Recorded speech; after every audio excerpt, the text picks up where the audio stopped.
देखिए, तीनों दुर्गुण नारद जी में बहुत प्रबलता से प्रकट हुए। काम भी प्रबल हुआ, क्रोध भी प्रबल हुआ और लोभ भी प्रबल हुआ। तीनों दुर्गुण एकदम पराकाष्ठा पर पहुंचे। इतनी कामुकता आ गई कि जगन माता से ही शादी करने के लिए ललच उठे। फिर लोभ आया कि मैं ही सबसे सुंदर दिखाई दूं, तो भगवान से सुंदरता का स्वरूप मांगने चले गए। हर सन मांगो सुंदरता ही। और जब शादी नहीं हुई तो इतना क्रोध आया कि भगवान को श्राप दे बैठे। लेकिन इसके बाद भी नारद जी थोड़ी गूंज है भाई, इसके बाद भी नारद जी बच गए। हम फंस जाते हैं लेकिन नारद जी को भगवान बचा लेते हैं। थोड़ी और गूंज कम करो। कारण क्या है? हम में जब क्रोध आता है तो हम बाहर की ओर भागते हैं गाली गलौज करने। लोभ आता है तो भी लोभ की सड़ाएं गड्ढे की ओर जाते हैं। लेकिन नारद जी में क्रोध आया, गाली गलौज करने किसी के पास नहीं गए, सीधे भगवान के पास गए। जब लोभ आया, हर्षन मांगो सुंदरता ही, तो सीधे भगवान से मांगने गए, प्रभु आपन रूप देव प्रभु मोहि। तो जब कामना आई तो भी शादी की इच्छा करने भगवान की ओर गए कि मेरी शादी कराइए, मुझे शादी करनी। और ये नियम है कि हम अपना शुभ और अशुभ अगर भगवान को अर्पित करेंगे तो भगवान हर परिस्थिति में हमारी रक्षा करता है, सहायता करता है। भगवान स्वयं बोले, सुनि मुनि तो ही कहूँ सहरोसा, सुन मुनि तो ही कहूँ सहरोसा, भजहि जे मोहि तजि सकल भरोसा, भजहि जे मोहि तजि सकल भरोसा, करहूँ सदा तीन के रखवारी, करहूँ सदा तीन के रखवारी, जिमि बालक राखहि मेहतारी, जिमि बालक राखहि मेहतारी। जो मेरे प्रति समर्पित हो जाते हैं उनकी मैं कैसे रक्षा करता हूँ? जैसे बालक की रक्षा महतारी करती है। यहाँ माँ शब्द नहीं बोला भगवान ने, महतारी शब्द बोला है। और हम सब जानते हैं महतारी शब्द काय से बना है? महतारी शब्द मेहतर से बना है। भगवान कहना चाहते हैं समाज में जो कार्य मेहतर कर सकता है, और हमको सबको मालूम है कि मेहतर क्या काम कर सकता है, जिसे कोई नहीं करता उसे मेहतर करता है। दुनिया भर की सारी मल मूत्र गंदगी उठाकर सिर पर लेकर और हमारे घर से उठाकर बाहर जाकर कूड़ेदान पर डालता है। ये कार्य कोई नहीं कर सकता। छोटे बच्चे ने अगर शौच कर दिया है और उसकी माँ कहीं किसी काम में व्यस्त है तो चाची उस बच्चे की शौच को नहीं धोएगी, जोर से चिल्लाएगी, आपके मुन्ना ने पोटी कर ली, आपके मुन्ना ने पोटी कर ली। अरे तुम भी तो चाची माँ हो कि नहीं हो? तुम भी तो ताई माँ हो कि नहीं हो?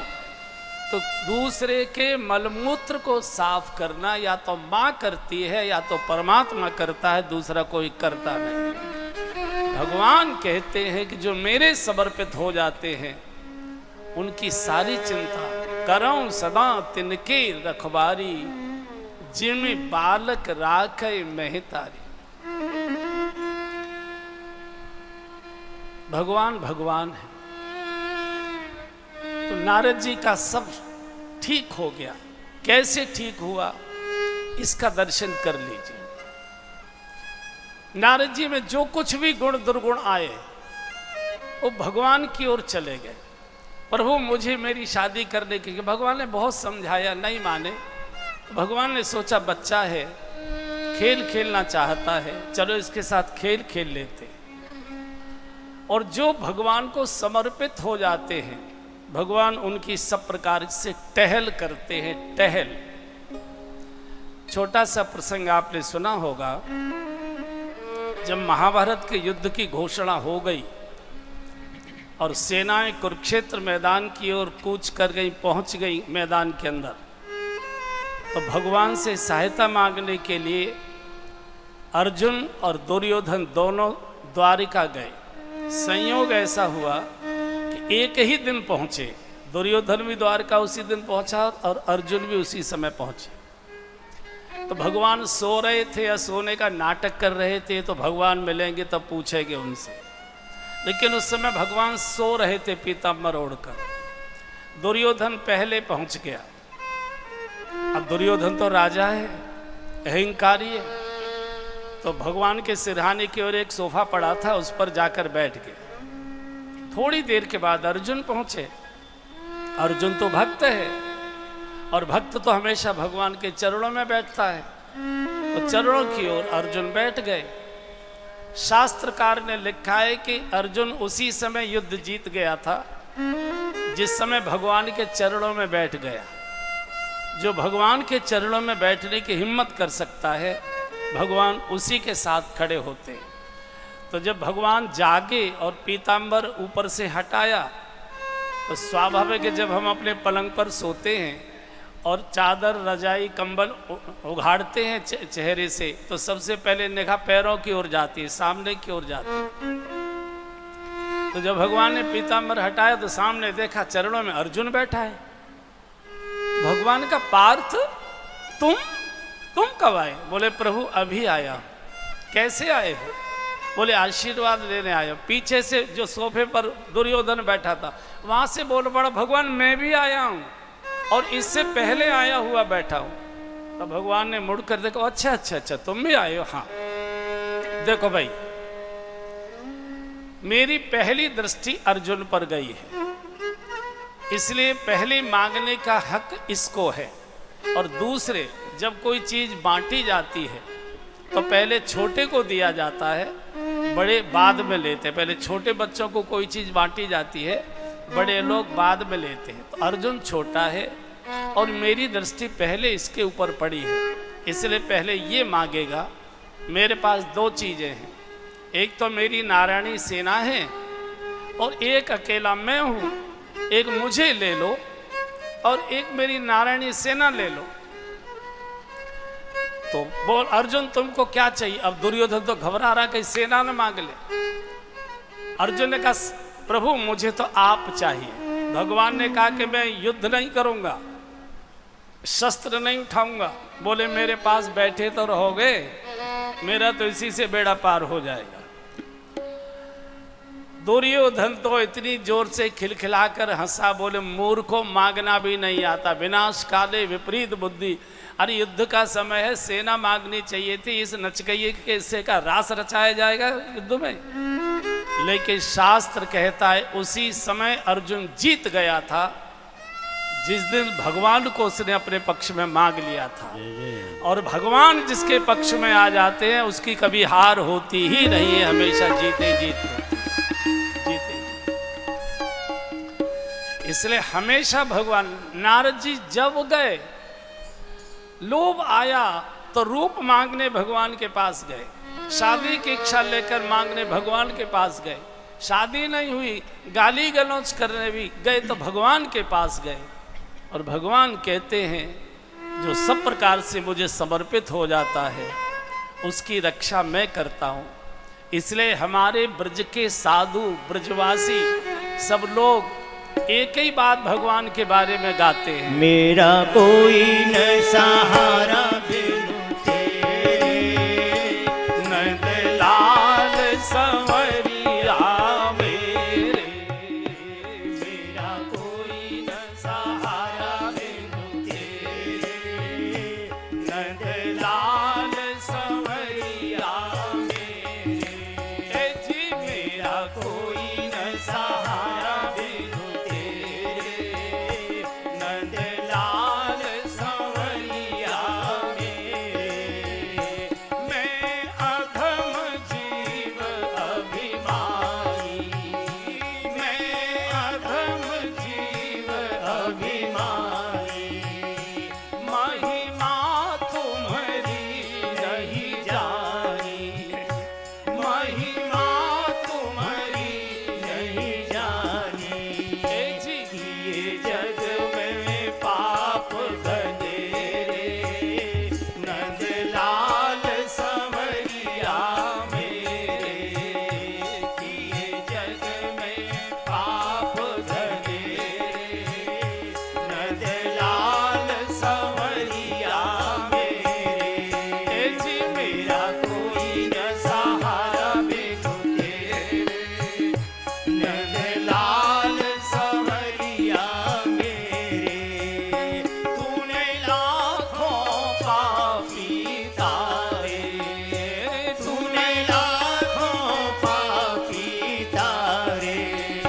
नहीं गुण और दोष विचारे, नहीं गुण और दोष विचारे। जी मैं तो आन पड़ा दर तेरे, नंदलाल संवरिया मेरे। मैं तो आन पड़ा दर तेरे, नंदलाल संवरिया मेरे। जी मेरा कोई न सहारा बिनु तेरे, नंदलाल संवरिया मेरे।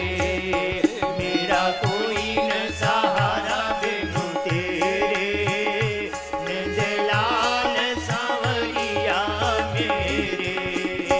निशिवासर ध्यान लगाऊं, निशिवासर ध्यान लगाऊं। नित पद रज शीश धराऊं, नित पद रज शीश धराऊं। सारे गुण गाऊं साँझ सवेरे, नंदलाल संवरिया मेरे। गुण गाऊं साँझ सवेरे, नंदलाल संवरिया मेरे। जी मेरा कोई न सहारा बिनु तेरे, नंदलाल संवरिया मेरे। मेरा कोई न सहारा बिनु तेरे, नंदलाल संवरिया मेरे। एक दिन भगवान के पास अर्जुन बैठे थे। भगवान ने कहा, अर्जुन तुमको भले आदमी मांगना भी नहीं आया, युद्ध का समय था, सेना मांगनी चाहिए थी। मुझे निहत्थे को मांगकर तुम क्या चाहते थे? युद्ध नहीं जीतना चाहते थे? अर्जुन ने कहा, प्रभु मैं युद्ध हारने को तैयार हूं, हरि को हारने को तैयार नहीं। मुझे हरि चाहिए, युद्ध नहीं चाहिए। और जो हरि को लेता है, हरि कितना नीचे गिरकर उसकी सहायता रक्षा करते हैं। एक उदाहरण देकर मैं आगे बढ़ता हूं। युद्ध बिल्कुल अंतिम क्षण में आ गया। बिल्कुल अंतिम क्षण में लगभग दुर्योधन की सारी सेना सब मारे गए। तो दुर्योधन भीष्म पितामह के पास जाकर रोया, दादा सेना परिवार सब मारा गया, लेकिन मैं मरना नहीं चाहता, आप कम से कम मुझे तो बचा लीजिए। तो भीष्म पितामह ने कहा, ऐसा करो, मैं सायंकाल संध्या करके उठूंगा तो तू अपनी पत्नी को भेजना और मुझे वो प्रणाम करेगी, मैं उसे सौभाग्यवती होने का आशीर्वाद दूंगा, फिर 1000 अर्जुन भी तेरा कुछ बिगाड़ नहीं पाएंगे, जा। ये समाचार भगवान कृष्ण के कानों तक पहुंच गया कि भीष्म दादा दुर्योधन की पत्नी को सौभाग्यवती भव होने का आशीर्वाद देने वाले। अगर भीष्म दादा का आशीर्वाद हो गया तो 1000 अर्जुन भी दुर्योधन का कुछ नहीं बिगाड़ सकते, और मुझे अर्जुन की रक्षा करनी है। दुर्योधन का सर्वनाश करना है, पाप का नष्ट करना है मुझे। मैं तो आया ही परित्राणाय साधूनां विनाशाय च दुष्कृतां के लिए। भगवान दौड़े दौड़े द्रौपदी के शिविर में गए। द्रौपदी जल्दी चलो। कहाँ चलना है? बोले भीष्म दादा के शिविर में जाना है। क्यों? बोले आज भीष्म दादा दुर्योधन की पत्नी को आशीर्वाद देने वाले हैं सौभाग्यवती होने का, और अगर दादा का आशीर्वाद उसे हो गया तो मैं तेरे खुले केश फिर कभी नहीं बदवा सकूंगा, इसलिए जल्दी चल। बोले महाराज आप भी कैसी बात करते हैं, दुश्मन का शिविर है, इतनी पहरेदारी है, वहां कौन जा रहे? बोले इसकी चिंता मत कर, मैं सारी व्यवस्था करूंगा, तू चल। और खतरा उठाकर द्रौपदी को ले आए। बोले उसी समय अगर वो आ गई, उसकी दुर्योधन के बदले बोली इतनी जल्दी नहीं आएगी, पहले ब्यूटी पार्लर जाएगी, तैयारी करेगी, उससे पहले तू चल। ले आए। भीष्म टेंट में बैठे थे, संध्या का समय, संध्या पूर्ण होने वाली थी।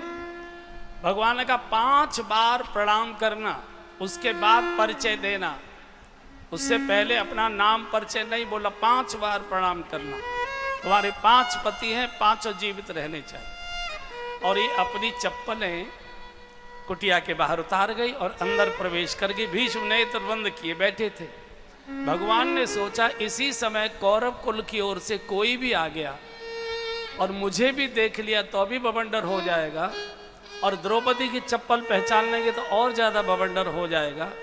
तो भगवान ने द्रौपदी की चप्पल उठाई, अपने पीताम्बर में लपेटी, बगल में दबाई, और दूर एक बहुत बड़ा विशाल बट वृक्ष था। बहुत लंबे समय तक वो कुरुक्षेत्र के मैदान में वृक्ष रहा है, लोग दर्शन करने उसका जाते थे।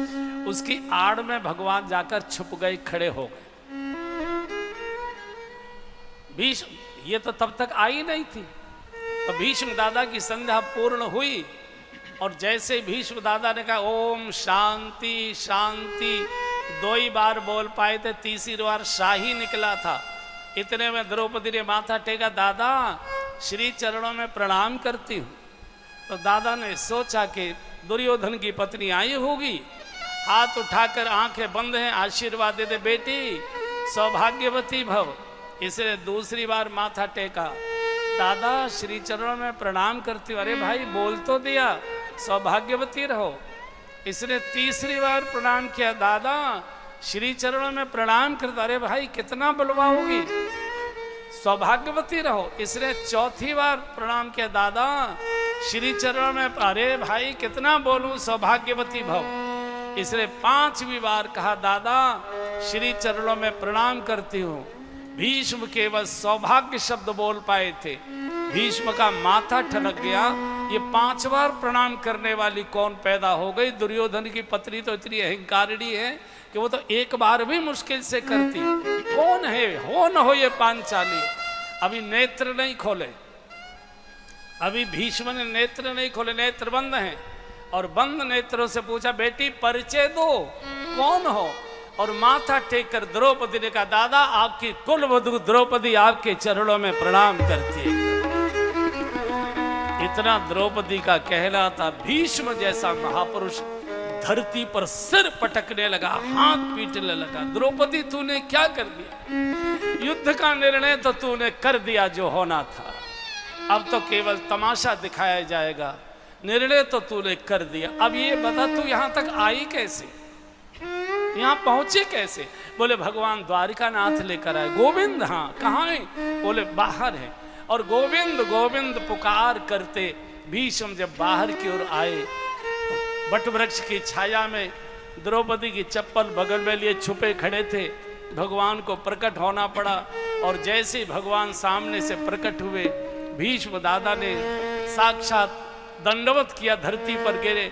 और जैसे ही भीष्म को उठाने के लिए भगवान द्वारकाधीश ने अपने दोनों हाथ कंधा पकड़ने के लिए आगे को बढ़ाए, तो जो बगल में द्रौपदी की चप्पल लगी हुई थी भीष्म के सिर पर जाकर गिरी। और वो द्रौपदी की चप्पलों को शीश पर रखकर भीष्म इतना रोए हैं। गोविंद, ऐसा भगवान दुनिया में किसी को नहीं मिलेगा जो भक्त की चप्पल लिए लिए घूम रहा है। इसलिए किसी आचार्य ने गाया है, एक बार गा लीजिए। कोई घन श्याम सा नहीं देखा,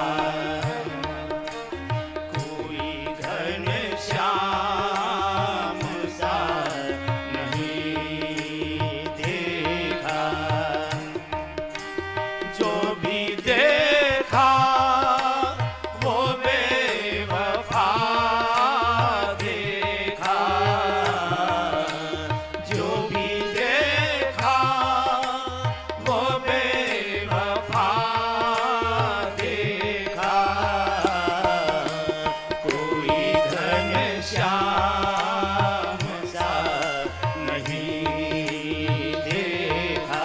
सब गाइए। कोई घन श्याम सा नहीं देखा। योगियों के ध्यान में जो आता नहीं,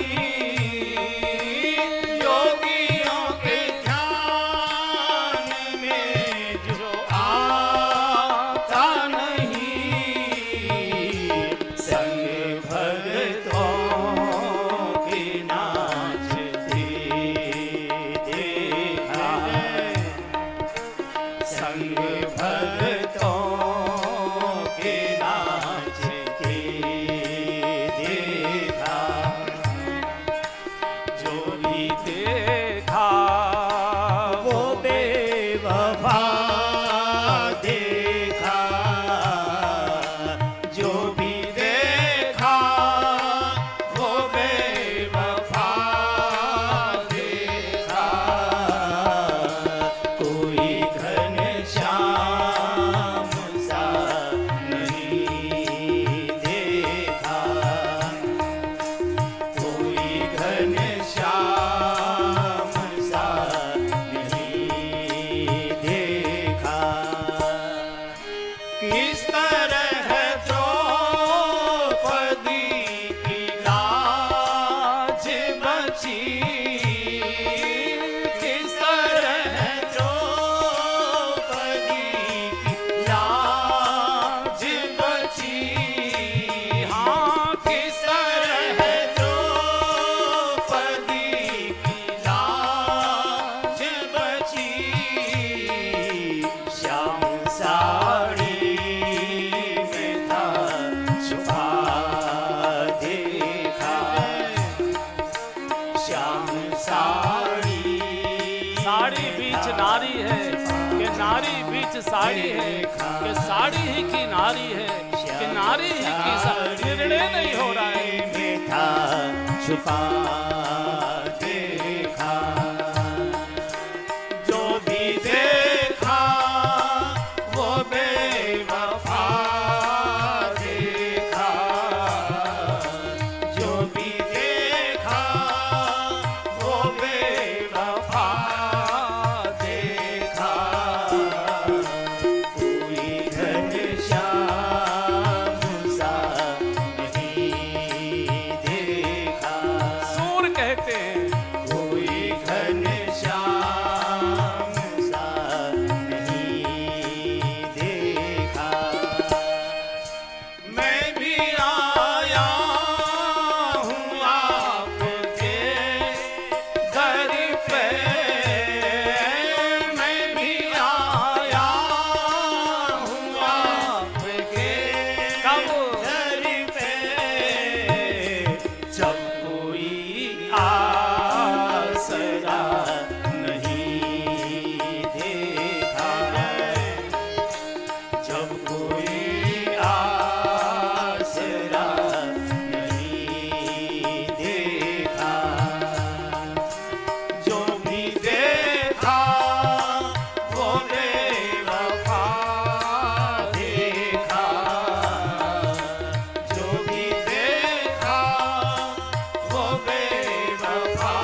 धोखा देते बंधु, मेरे उनसे बड़े संबंध है, वो हमारे बड़े खास हैं, समय पर सब दगा दे जाते।